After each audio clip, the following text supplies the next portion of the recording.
The Livonians are lives of the indigenous inhabitants of northern Latvia and southwestern Estonia. They spoke the Uralic Livonian language, a language which was closely related to Estonian and Finnish. The last person to have learned Livonian as a mother tongue, Grizelda Kristiņa, died in 2013.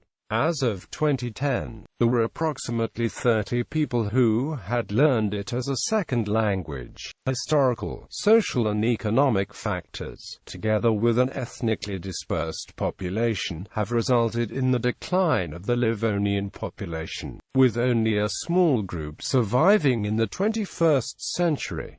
In 2011, there were 250 people who claimed Livonian ethnicity in Latvia. Prehistory. The exact date of the Uralic migration to the region has been disputed. Linguistic estimations place the arrival of ancestors of modern Livonians on the eastern shores of the Baltic Sea around the Gulf of Riga as early as 1800 BC, while a recent study of Y-chromosome haplogroups suggests an earlier arrival 5,000 years ago, and that subsequent interactions and merging with Balts and Finnic tribes led to linguistic conversion of some neighboring groups of Uralic origin, such as Lithuanians and Estonians. The Middle Ages. Historically, the Livonians lived in two separate areas of Latvia, one group in Livonia and another on the northern coast of Courland. The latter were referred as Curonians, together with the Balts living there. The Livonians referred to themselves as Randalist and supported themselves mainly by fishing, but also by agriculture and animal husbandry. Since they controlled an important trade route, the Daugava River, their culture was highly developed through trade with the Gotlanders, Russians and Finns, and, for the end of the first millennium AD onwards, with the Germans, Swedes and Danes. However, with the traders came missionaries from Western Europe who wanted to convert the pagan Livonians to Christianity. It has been suggested that the first person to convert some Livonians to Christianity was the Danish Archbishop Absalon, who supposedly built a church in the Livonian village today known as Kolka. In the 12th century, Germans invaded Livonia and established a base in Ikskal, known today as Ixkiel. Archbishop Hartvig II converted some Livonians in the surrounding area, including the local chieftain Kaupo of Turida, who later allied himself with the Germans. After Meinhard died in 1196, his place was taken by Berthold. Berthold tried to convert the Livonians by force, launching two raids on Livonia. The first took place in 1196, but he was forced to retreat to Germany after being ambushed near Salaspils. He tried again in 1198, but this time he was killed by the Livonian soldier Maut. Berthold was followed by Albert von Buxhoven, who forced the Livonian leaders at the mouth of the Daugava River to give him land to build a Christian settlement. Building started in 1201. For this settlement, the city of Riga grew. When this did not immediately induce the Livonians, Estonians, and Baltic peoples in the hinterland to convert, a knightly order was formed, the Knights of the Sword, primarily consisting of Germans, to bring salvation to the pagans by force. In a campaign that was part of the wars known as the Livonian Crusade, these knights defeated, subdued and converted the Livonians. In 1208, Pope Innocent III declared that all Livonians had been converted to Christianity. Afterwards they were obliged to join the Knights of the Sword as infantry during the wars against the Estonians and the Latvian tribes, which continued until 1217. Before the German conquests, Livonian inhabited territory was divided in lands of Daugava Livonians, Satazel, Turida, Idametha, Metsepol, During the Livonian Crusade, once prosperous Livonia was devastated, and whole regions were almost completely depopulated. This vacuum was filled by Latvian tribes, Curonians, Semiglians, Latgalians and Salonians, who started to move into the area around 1220, and continued to do so for at least 30 years. They settled mostly in the Daugava Valley, so that the Livonians of Livonia in the east were cut off from those living on the peninsula of Curonia in the west. Because of the ongoing resistance of the Latvian tribes, the Knights of the Sword eventually had to look for support to the much more powerful Teutonic Order, which up until then had been active primarily in Poland and Lithuania, having been reorganized as a subdivision of the Teutonic Order and renamed the Livonian Order in 1237. The former Knights of the Sword finally overpowered the Curonians in 1267, and subsequently the Semi-Igalians in 1290.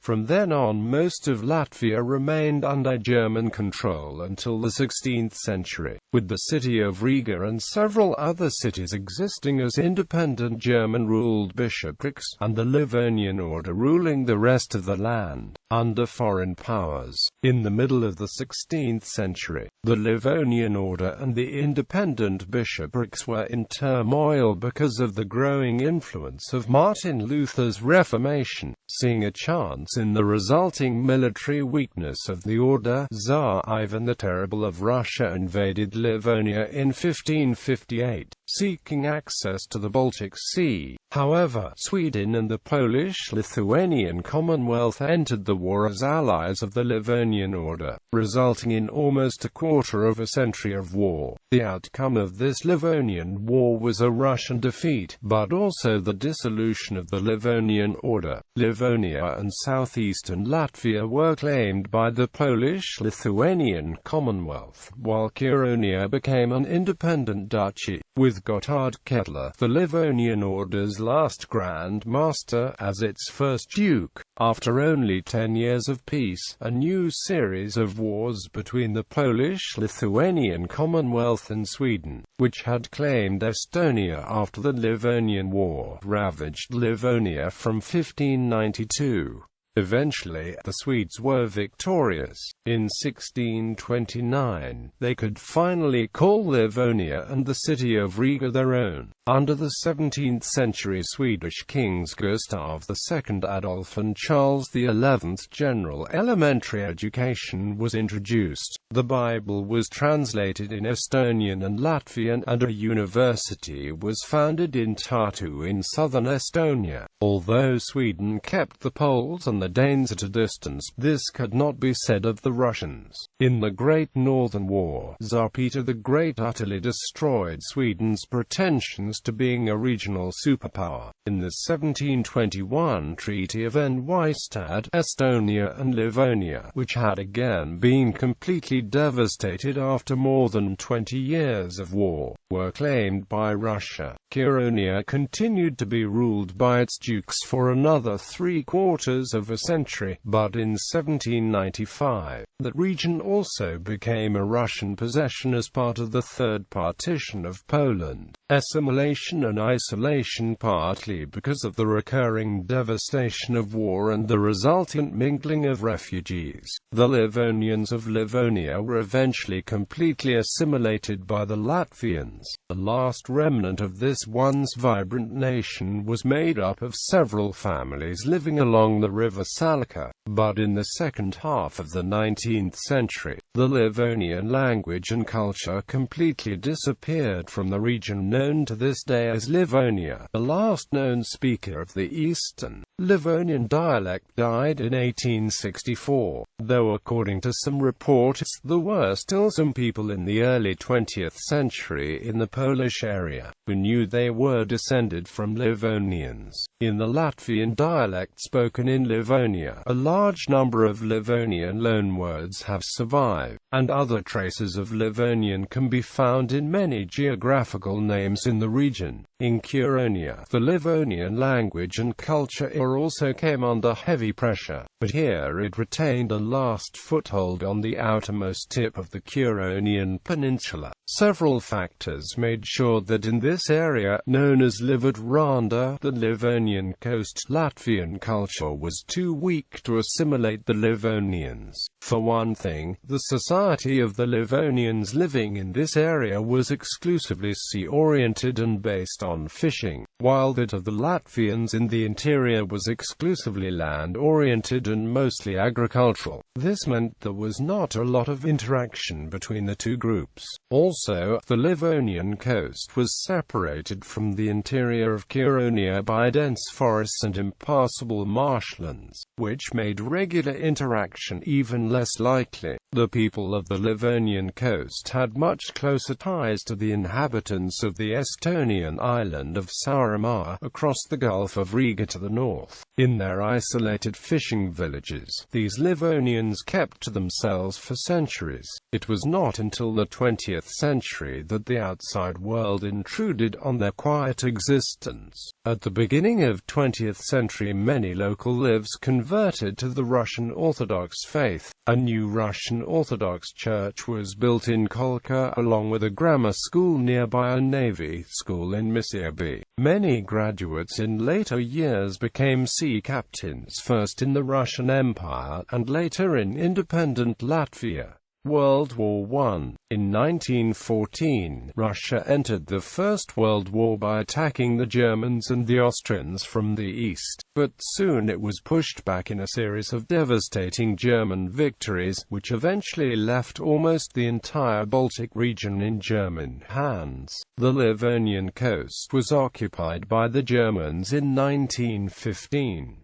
At their approach, many Livonians fled their homes, often never to return. The main destinations were Estonia and inner parts of Latvia. The rest of the people were driven from their homes by the Germans, and had to wait until 1919 before they were allowed to return. The Russian defeat and the subsequent abdication of Tsar Nicholas II opened the door for Vladimir Lenin and the Communists to make a grab for power in Russia, leading to the establishment of the Soviet government in Russia in 1917.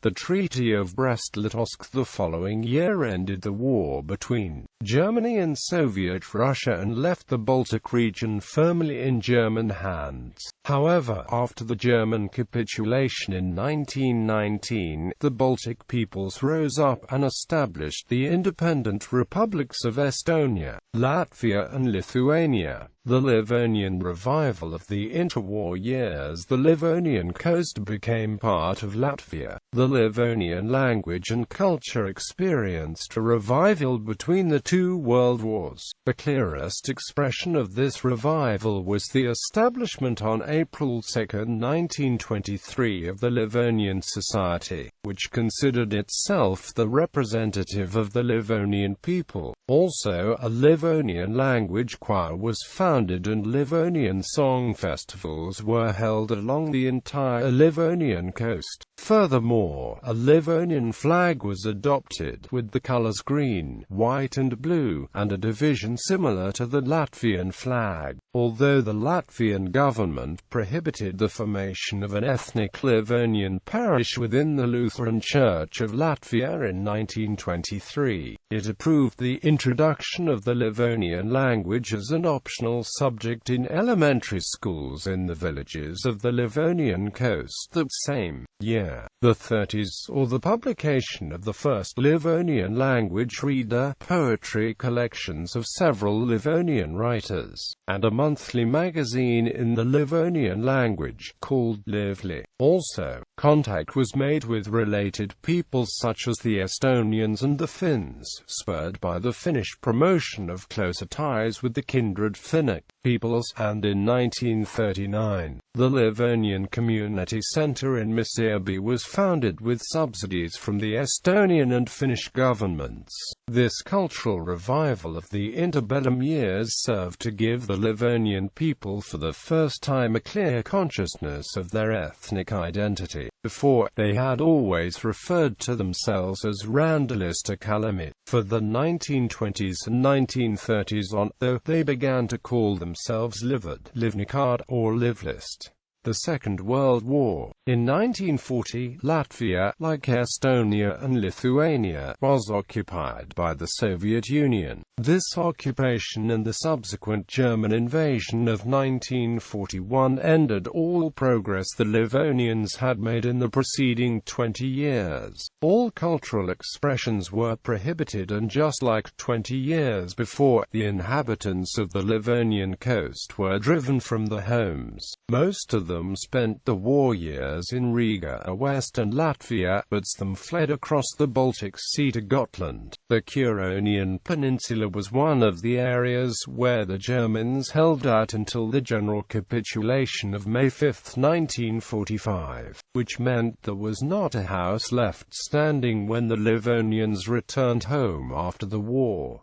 Repression by the Soviet Union. In the Soviet era, the Livonians were hard hit by repressive measures from Moscow. For one thing, they were not allowed to sail far enough from shore to continue the fishery. For another, like the Estonians, Latvians, and Lithuanians, large numbers of them were deported to Siberia between 1945 and 1952, with a clear peak in 1949, when agriculture was collectivized in the Baltic states. Also, in 1955 a Soviet military base was constructed in the middle of the Livonian coast. To accomplish this, some Livonians were forcibly relocated to villages farther from the coast. Subsequently, the western villages of the Livonian coast had to be almost completely evacuated when the Soviet Union made its Baltic coastline a closed border area where no one was allowed to live.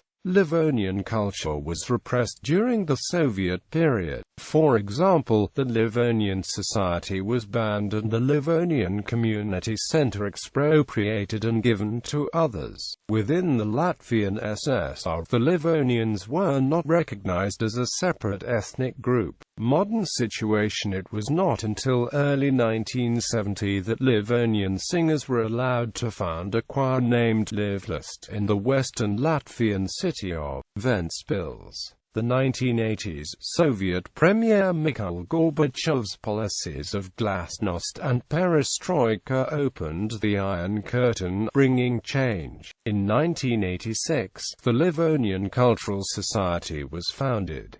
It was later renamed the Livonian Union. After the collapse of the Soviet Union in 1991, Latvia became once again an independent country. In this new nation, Livonians were finally recognized as an indigenous ethnic minority, whose language and culture must be protected and advanced. All rights and possessions which had been taken away from them during the Soviet era were now returned to them. For example, the old Livonian Community Center in Mizirbi was given back and transformed into a historical museum, called the House of the Livonian People. Also, the Livonian language was reintroduced in the elementary schools in Riga, Stērsīle, Ventspils, Dundaga, and Kolka. Furthermore, on February 4, 1992, the Latvian government created a cultural historic protected territory called Livad, the Livonian coast, which included all 12 of the Livonian villages: Lasna, Mikeltornis, Lieliebi, Jaunsiems, Sikrags, Mizirbi, Kosrags, Pitrags, Sornags, Vide, Kolka, and Melnsils. The Latvian government discourages settlement of ethnic Latvians and other non-Livonians in this area and prohibits alterations to historic village sites. Also, it is prohibited for anyone to start a hotel, restaurant, or other public establishment which might adversely influence the Livonian culture or draw outsiders into the area. Today, many Latvians claim to have some Livonian ancestry. However, there are only 176 people in Latvia who identify themselves as Livonian. According to data from 1995, the Livonian language was spoken by no more than 30 people, of whom only 9 were native speakers. An article published by the Foundation for Endangered Languages in 2007 stated that there were only 182 registered Livonians and a mere 6 native speakers. The last Livonian who had learned the Livonian language as a part of an unbroken chain of Livonian generations was Victor Berthol. He was buried on the 28th of February 2009 in the Livonian village of Kolka in Courland. The Livonian Davis Stalts was elected into the Latvian parliament, the Seima, in 2011. Culture. Notable Livonians: Petar Damberg, linguist, poet and educator. Edgar Valgamere, Lutheran pastor and translator.